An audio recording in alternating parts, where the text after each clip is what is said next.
As a writer, if you can't be quiet and really focus on your thoughts, then you can't write a good sentence.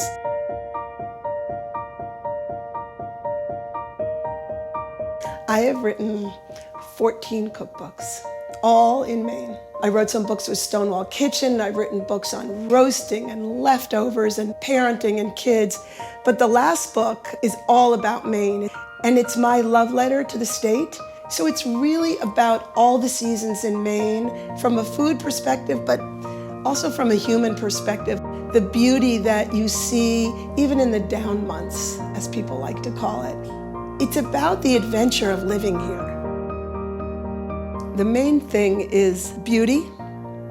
It's a place where you can kind of have a really healthy, good life, but it's also a place where you can be fed with art, culture, great food, and great people.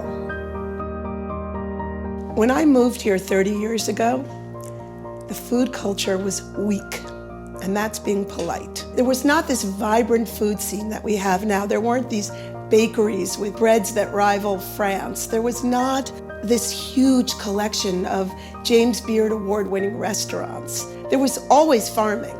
Maine has always been an incredible farming state, but now it's a very nationally talked about food scene.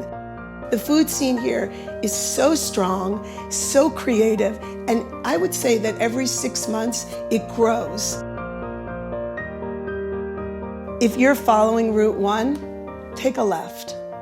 Like, get off the beaten road here.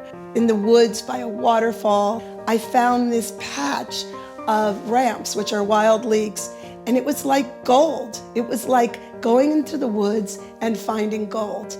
It was just Maine at its absolute best. There you are taking a walk and you come upon a patch of food in a season when you don't really think you have any. Like, get off the beaten road here and just get lost. And getting lost, sometimes you can find a lot of cool stuff. I'm Kathy Gunst, and I live and work in Maine.